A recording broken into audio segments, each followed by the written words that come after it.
So I like to always, start with kind of like, your entry point in the music, right? Everyone comes from a different type of background, but everyone is coming from a different diverse perspective, a different entry point. So I kind of want to have this kind of be an open forum. I'm not going to necessarily go down the line, but if anybody wants to chime in or like their entry point in music, I'd be curious to hear your story.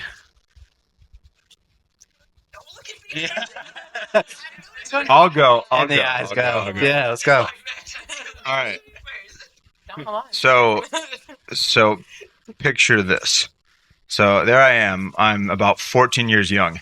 Um, and I'm on like probably like an early version of Safari. And I'm on YouTube and I hear Dota by Bass Hunter. Do we know this song? Oh, geez. Okay. Okay, I'll play that shit later. And I hear this, and it's like a Eurodance kind of Swedish thing. And it basically changed my entire life. And I just kind of wanted to understand how to make that. And this is back before there were really a bunch of like resources to learn how to make this stuff. So I'm kind of like fighting for my life on the internet, like just like looking for like I don't even have a concept of a plan of like how to make this. And then I think like a year later, somebody shows me Skrillex, and then it was just over. Like and now I'm fucking here.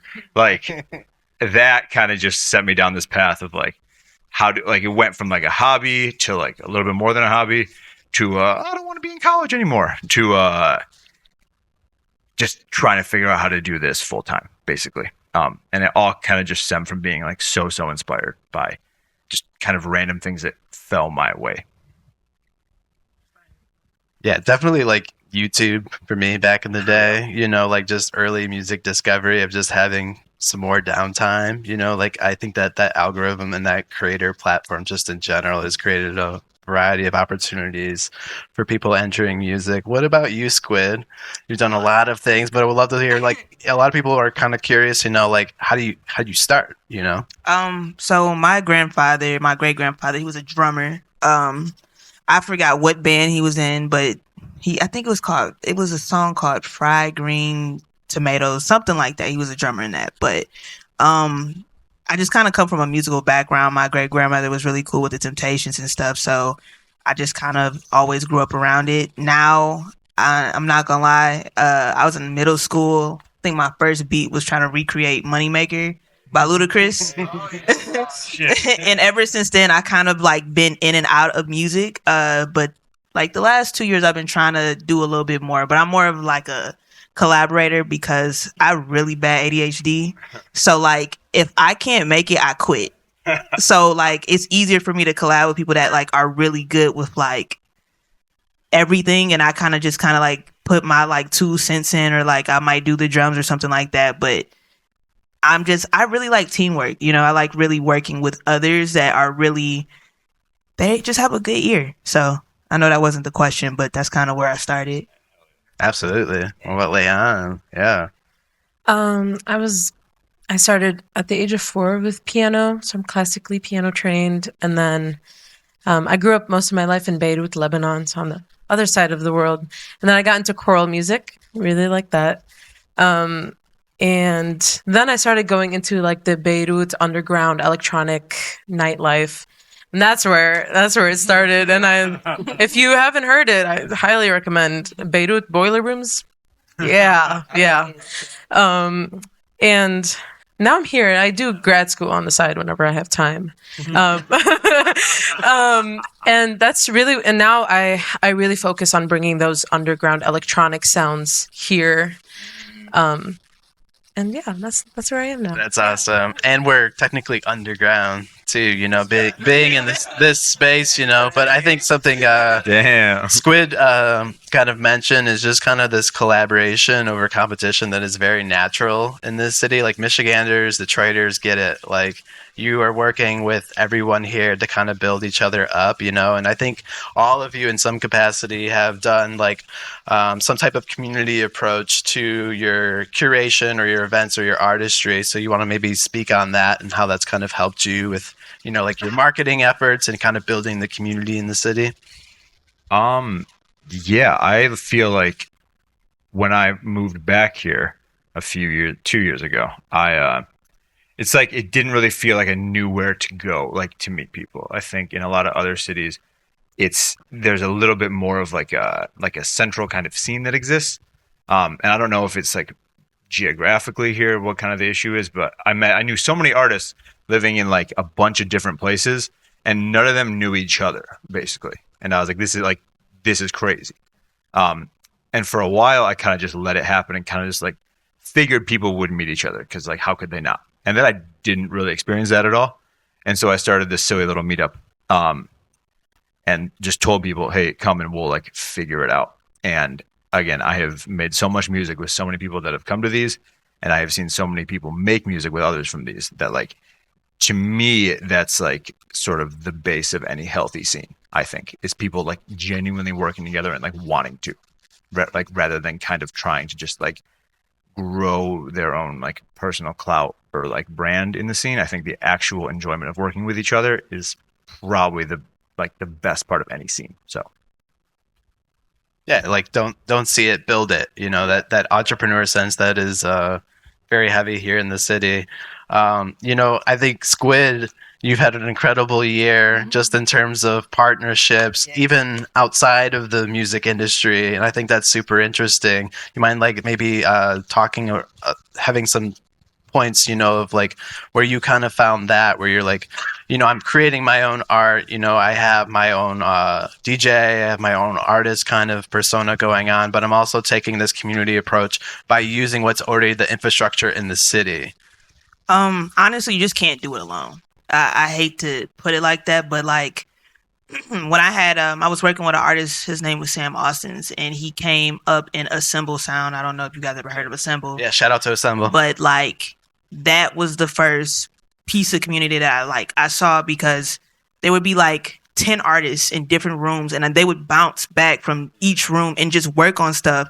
And most of them made it like in some type of sense, whether they're mainstream or if they're like just in the background, whether they're writing or anything, but you literally can't do it by yourself. So I've just learned to just kind of just work with people. Sometimes I do open decks for like DJs that are never really even got a chance, or people don't even know who you are. So I just try to create moments of like community, just to bring people together, but you just can't do this alone. I don't care what people tell you. Is hard. It's so hard. And I mean, I do a lot of this stuff by myself, but I have like Visit Detroit where they help grow, and you know, we're trying to plan stuff for the community too. So I think just finding your people and like your tribe, whether you might not even know that they're around yet, you just have to go outside and like work with others and not look for anything in return. Just do it out of the pureness of your heart. Yeah. They're not good people. They just end up not being, but that's not your fault. Just work with people and just see, you know, you never know. You might find the next best artist and next best DJ. You just don't know. So I think just trying to build community just has helped a lot. Absolutely. And I think something to kind of speak on just that too. I think a lot of people sleep on just the partnership that can happen with creative adjacent industries. Oftentimes we're talking, you know, to music industry professionals, booking agents, artists themselves, but what about the photographers, the videographers in the space, you know, the promoters that are doing things for like the Bureau of the City of Detroit, right? But also there's kind of like these infrastructures built up in the city, whether it be a car company or a fashion brand, that you can have this creative collaboration happen and actually get your music in front of people that may love your music and also love the brand too, right? So there's kind of that mutual cross-pollination going on. And then it's like the Layan, I think what you're doing is super interesting too. So tell me about this space that you've been curating as well. Yeah, I lead an ensemble called Fusha, and Fusha in Arabic means space. So the space is literally open for everyone. So we have an interest form on our Instagram. If you want to play, you can come play with us. And literally, so every performance has different members, which means it has different genres, different stories, different songs. So every performance is different, and that's the whole point. Is that this space is for all, and we highlight all stories and all genres, and just whoever just wants to find a space to connect and heal, and whatever you want to feel in the space, it's open for you. We just played at Trino out in Detroit on Saturday. That was all like new music chamber stuff. Before that, we did like Arabic jazz stuff, and next like just it's just, every time is different. We have rappers, we have electronics, we have classical violin. We have everything. So I'm truly honored to start that space and just connect with everyone. Absolutely. I have a question. Why haven't you recorded any of this? Like the music, The video, music. it's on Instagram. Why haven't you? On Instagram. You got to put it on YouTube because you got to think of all the people that like clean their house and they want to just hear stuff in the There's background. lo-fi.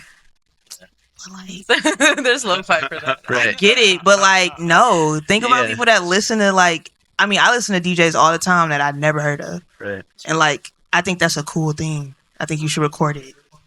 Fusha, FUSHA dot space. Follow on IG. On Instagram. Mhm. Yeah. So I think that's truly, like you said, every genre of music. Like I try to tell people that aren't from here or not, like specific to the Midwest, like Michigan, Detroit has like every genre of music, which not a lot of areas and places even bigger than this here can say that. Like there's country, there's folk, there's hip hop, there's obviously a lot of lineage and this entrepreneur sense that happens kind of in the city from parallel industries. I like to think that the car scene has helped a lot with that kind of DIY mentality. We put the city, the world on wheels, right? But we're also kind of being like innovative and entrepreneurial. And it's kind of like starting everything, and you've all started your own thing. So like, I like to think that like there's a huge lineage of mentorship, that happens here as well, and that's what kind of makes Detroit special. From like trumpeter Marcus Belgrave being kind of in the jazz scene, but even just kind of celebrating most recently Amp Fiddler, who actually taught in this space. For those that don't know, rest in peace. He just got a sign in tribute to his name on Conant Gardens. But kind of, kind of tying in that, like, what's one way that you're kind of like seeing that and like passing the torch, if you will? Make that a shorter question. Yeah, I think that kind of just to kind of tie that in is like, what's one that you're kind of like finding that mentorship in the city? That's a tough one. I don't know. I really don't know. I don't know. I ain't got no answer for that one. Yeah, that's hard. Yeah, I'm not sure. I think just going outside, maybe. I don't know. I think Detroit's been really good for me, and I don't necessarily have like a mentor. I think every artist I've worked with has taught me something, and I'd like to Fair. think that my artistry is a mosaic of all of these artists that I've worked with. So I think every encounter is a mentorship. Yeah. Yeah, exactly. Right. Yeah, I think there's a little bit less, like, I think it's harder now to find, like, there are less of those relationships, like those like individual, like, oh, so and so took me under their wing and then like taught me this for 30 years and then I became an expert. Like, that's great. But like, I've never found myself in a place where I'm like with like some unbelievable like musician and they're like, Ethan, like, come learn from me, which like to me I think has been, I mean, that would be amazing. But I think it's good because it's kind of not allowed me to have anything other than like go out and do things yourself. Yeah. And if you want to do something, like, there's not a person that you always go to and be like, help me do this. Like, go out and try and build it and fail all the time like I do. And then you'll get some good stuff out of that. And that is kind of like, rather than specific mentorship, like that sort of mosaic idea, I think, is probably stronger, especially nowadays there are more people being artists than ever, I think. And the more you can learn from an individual, even if they're not necessarily like better than you or whatever, I think the better you become as an artist. And I mean, probably as a person. Yeah, I think the idea of like if you don't see it, create it. But also, like, uplifting people in the scene is extremely important, especially if they're just coming up. Like, kind of taking like the Miles Davis approach, if you will, which is like essentially what he did was kind of build younger musicians' careers, where he had his own established artistry, but would take kind of like these young musicians, and they had something to offer actually that he did not have. So he was kind of like learning as a mentor and growing kind of in that space. And kind of tying in, the idea of, you know, May being a huge homecoming moment in the city. It's techno Christmas this weekend, with movement coming up. What's one artist that you're kind of looking forward to seeing, or an artist that we should maybe watch that's on the scene right now? High Tech. I don't know if anybody knows High Tech, but I have like 2 songs with them. They're amazing. And they just kind of like met as adults. It's pretty fire, and I don't know. I think they're really cool. I think they make great music. I think they have great chemistry. And yeah, they're just 3 black guys just making music and traveling the world and having so much fun. So I think that's like, and they're from here. So yeah. Shout out, we should all look at High Tech. What about you, Ethan? I would go see Salute at Movement.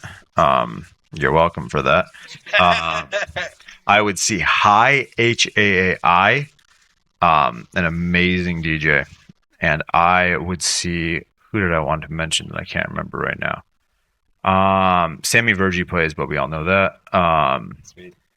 And then, Jamie XX plays, which, like, when you get to catch a Jamie XX set, like, go see that. Sweet. I'm not going to Movement. I'm going to After Party, so I can't speak on what to see. I'm really excited for Sunday's After Party at Movement. The Movement After Party at Spotlight. It's Laylit, which is an all Arab, Mina, Swana, just artists. So that's always my favorite, is the Spotlight Laylit. Yeah, Spotlight does a really great job curating events too. I'll tie with one more question, and then I'm gonna open it up to like a small Q&A, and then we're gonna transition, kind of do some open networking, and then we'll do demo feedback. Yeah, we'll just see. Like, who here sent a demo?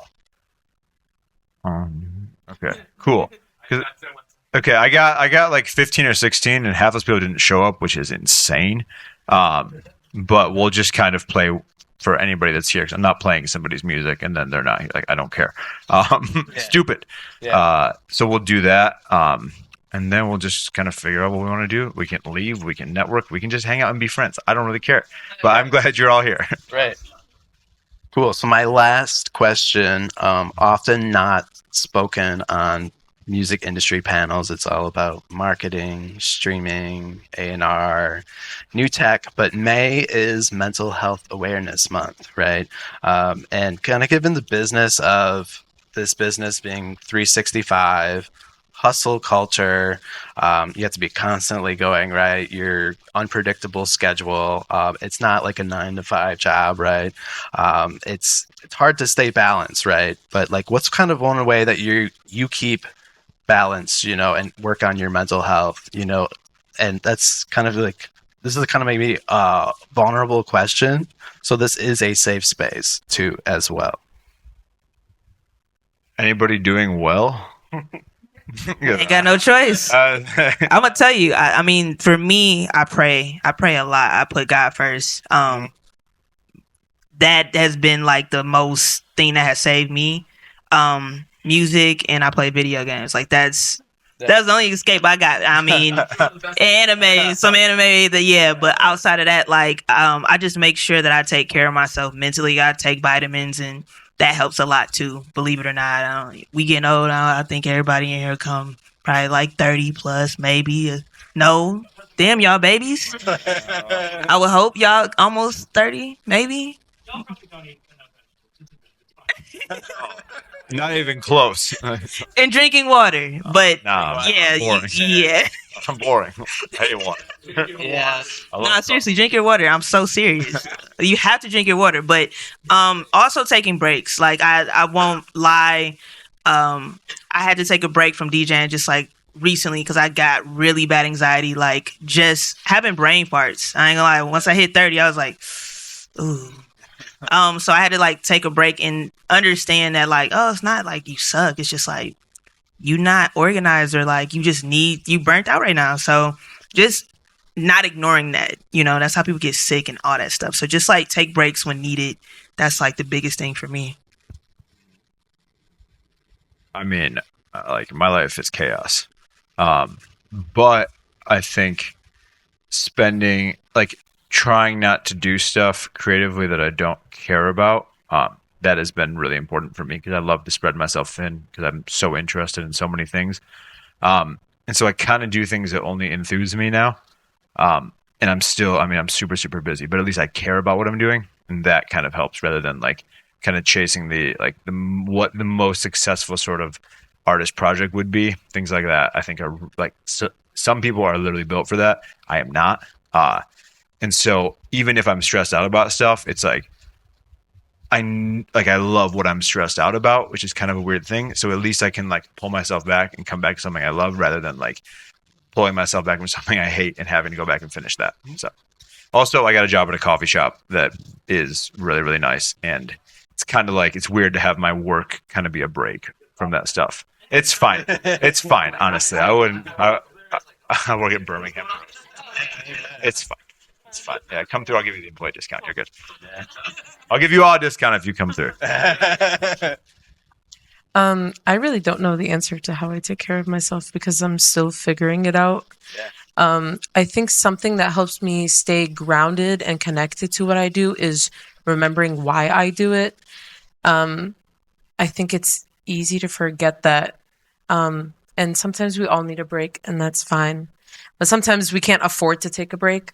And that's also just capitalism. And right. I think so. I have an Arabic electronic duo that I'm working on right now. And that project has really, really connected me back to why I do this is to highlight my voice, my story, my people's story, my ancestors didn't work this hard for me to just not talk about their story. And this is for everyone, like your parents, your grandparents, so on.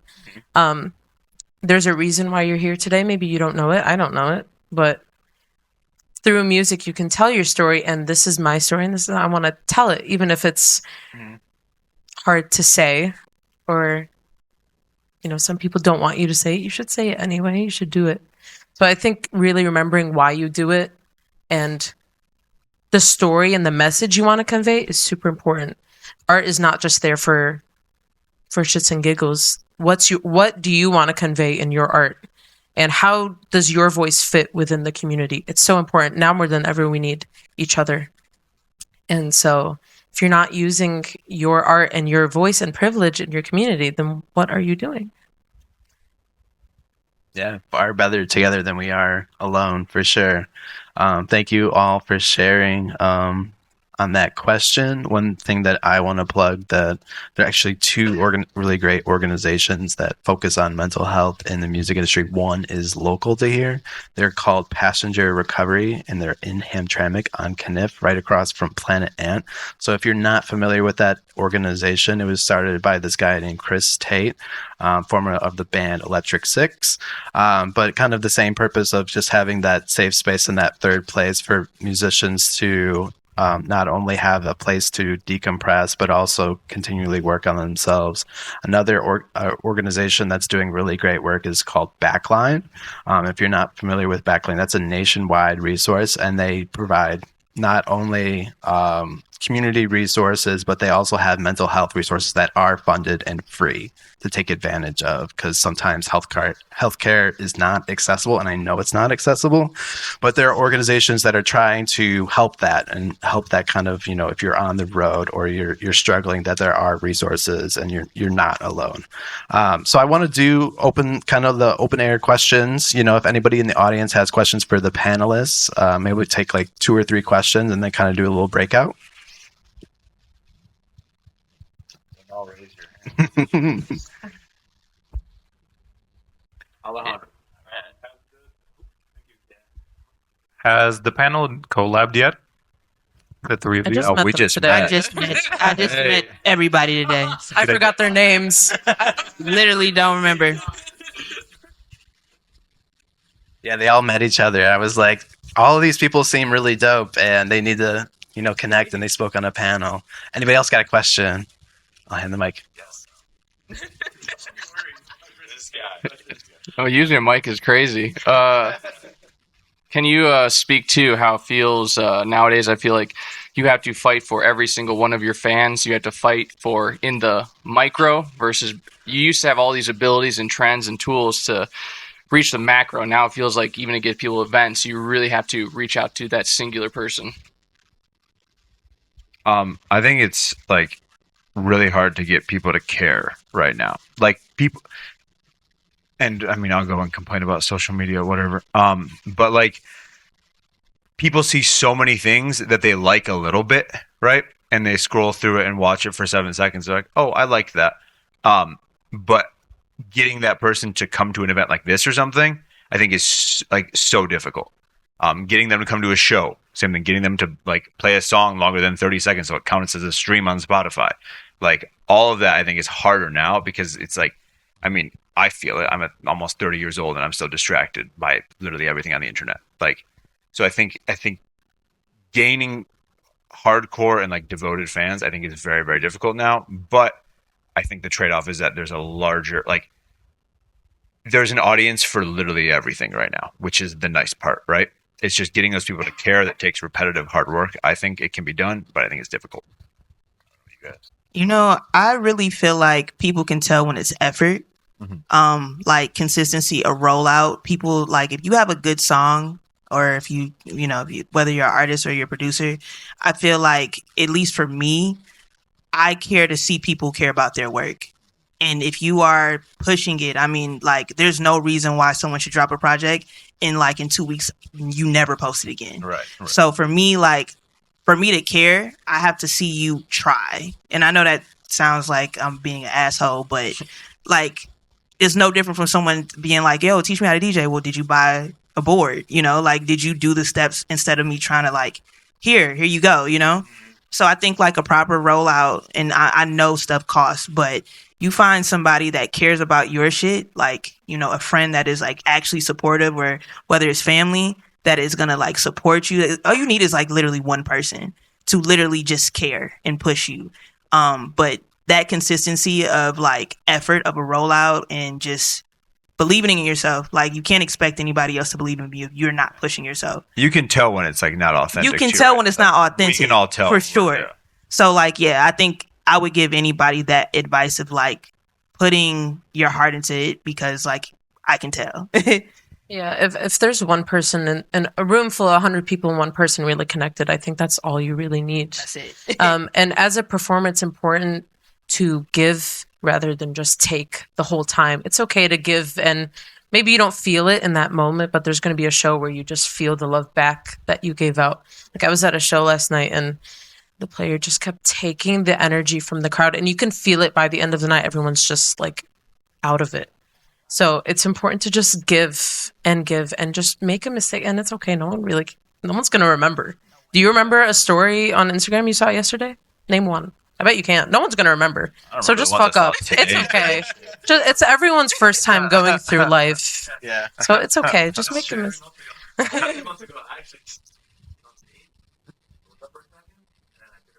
No one noticed. Yeah. And like, Only you're gonna notice. Nope. I know, You just gotta play it off. I just played it off and stuff.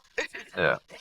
I like the bravado and all that. I'm like, oh yeah, thank you. All right, I think we'll take one question if anybody else has one. If not, we'll transition. It depends on the gig. So I have a Jazz Against Apartheid fundraiser in June. If you play jazz, you can come play jazz, but I haven't posted it yet, so you can't look for it. But that's it.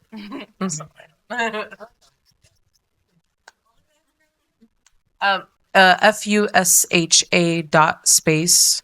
But I also post my electronic stuff on my own account. Plug. Yes, definitely. Does any of the panelists have anything that they want to plug before we transition? Anything coming up?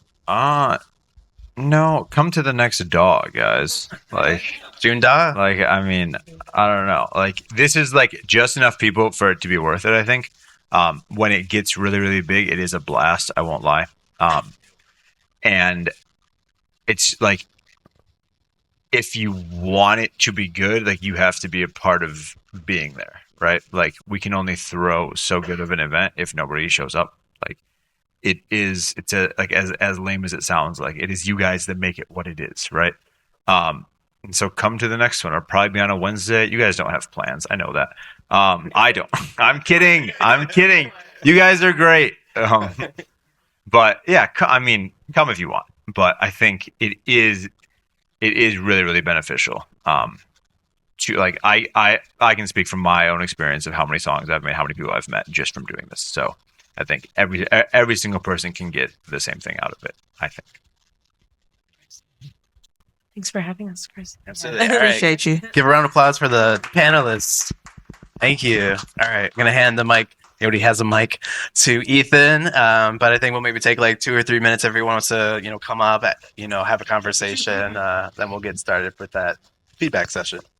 And thank you, Rob and Audio Engineers of Detroit. Shout out for to giving them. us this space. Like, this Shout space out is Mike crazy. and So Robin.